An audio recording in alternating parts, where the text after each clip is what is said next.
Olá! Hoje o nosso mergulho é profundo, viu? A gente vai entrar na mente de uma das figuras mais complexas e, vamos combinar, fascinantes do cinema recente, Arthur Fleck. Aquele homem que, no fim das contas, se tornou o Coringa. O que a gente vai fazer aqui é investigar o que acontece dentro de alguém para transformar uma pessoa tão isolada num verdadeiro símbolo do caos. E olha, para começar, essa frase do diário dele já diz praticamente tudo, né? Eu só espero que minha morte faça mais centavos do que minha vida.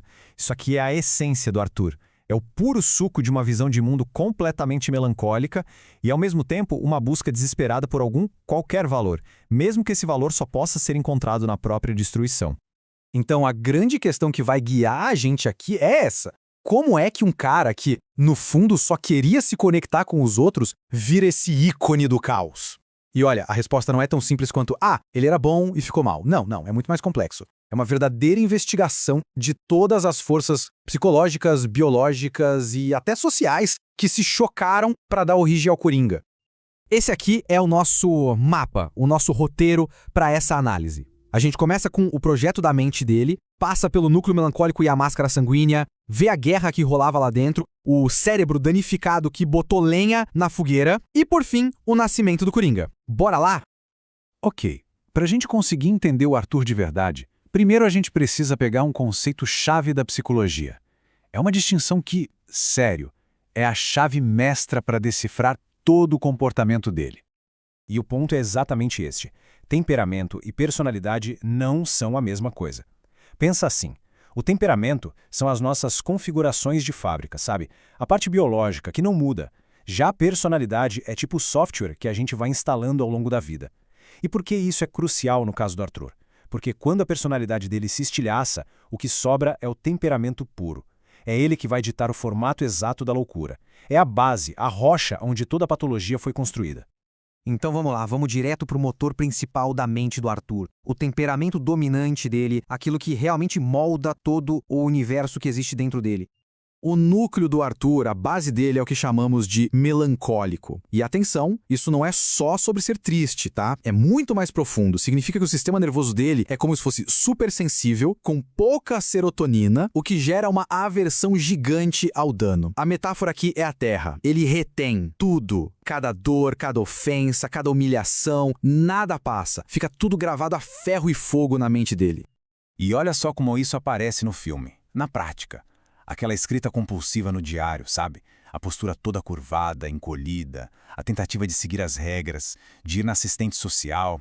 Tudo isso são mecanismos de defesa. É um sistema nervoso em pânico, com medo do caos, buscando desesperadamente por um pingo de ordem, de sentido para a dor. Só que tem um porém. Se o Arthur fosse só melancólico, a história seria outra. Ele provavelmente teria implodido para dentro, em silêncio. O que faz ele explodir para fora, para o público, é o segundo temperamento dele. Uma força que entra em conflito direto com a primeira, que alimenta os sonhos dele e, ao mesmo tempo, seu fracasso. Por baixo daquele peso todo da terra melancólica, existe o ar sanguíneo. Esse é o lado dele movido à dopamina, aquele que busca novidade, que precisa de aplauso, de conexão com o mundo. É o lado do Arthur que sonha em ser comediante, que quer desesperadamente ser visto, ser validado por alguém. E é fascinante ver como essa dualidade aparece. Aquele sonho de ser comediante de stand-up. A dança dele, super expressiva, quase como um desabafo. As tentativas meio sem jeito de fazer piada no ônibus. Tudo isso é a fome do lado sanguíneo dele por atenção.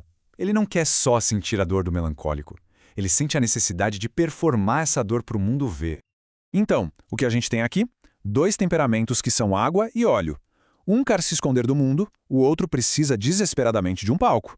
Esse choque, essa briga, cria uma instabilidade psicológica absurda. É aqui, nessa arena interna, que a verdadeira guerra do Arthur acontece. Essa tabela ajuda a gente a entender a mecânica da coisa. Olha só, o lado melancólico processa tudo devagar, guarda rancor por um tempão. Já o sanguíneo é o oposto, reage na hora, no impulso, e o resultado dessa mistura? Uma bagunça total. Ele demora para reagir a uma provocação, mas quando reage, é uma explosão. Ele guarda uma ofensa por semanas, remoendo, mas a vingança vem do nada, num ato impulsivo e performático. E como se essa guerra toda já não fosse o suficiente, ainda tem um outro fator, o biológico. É aqui que a gente joga gasolina nesse fogo todo. É o encontro do temperamento dele com um hardware, cerebral, digamos, com defeito de fábrica. A coisa funciona como uma cascata, um efeito dominó. Primeiro, o abuso na infância, que causa um trauma físico na cabeça. Isso leva a um dano no lobo frontal. E o que o lobo frontal faz? Ele é o freio do cérebro, o que controla nossos impulsos. Com esse freio quebrado, aquela ruminação do melancólico e a impulsividade do sanguíneo ficam completamente soltas. O resultado é uma desregulação emocional completa. E aí a gente chega no que talvez seja a piada mais cruel de todas, o afeto pseudobulbar. Aquele riso incontrolável dele não é felicidade, é um sintoma neurológico. É o cérebro dele gritando de dor. Pensa na ironia trágica. Pro lado melancólico, que só queria um pouco de dignidade, e pro sanguíneo, que via no riso uma forma de se conectar, essa condição é uma tortura. A ferramenta que ele deveria usar para se conectar vira um muro que o isola ainda mais. É a garantia de que ninguém nunca vai entender a dor que ele sente. Ok, então o cenário está montado. A gente tem o temperamento em guerra, o cérebro danificado, todas as peças estão no tabuleiro. Agora a gente vai ver a metamorfose final. O momento em que todas essas pressões, internas e externas, se encontram para criar uma identidade completamente nova. Essa descida ao caos acontece em 3 atos. Primeiro, o metrô. Ali ele descobre que a violência não traz culpa, mas poder. É a descarga de dopamina que o lado sanguíneo dele sempre sonhou. O segundo ato é a dança. É a celebração dessa libertação. Ele está se livrando do peso das regras do melancólico. E o ato final, o show do Murray. Ali ele consegue o que sempre quis, uma audiência total. Só que não para as piadas dele, mas sim para o seu grande ato de destruição.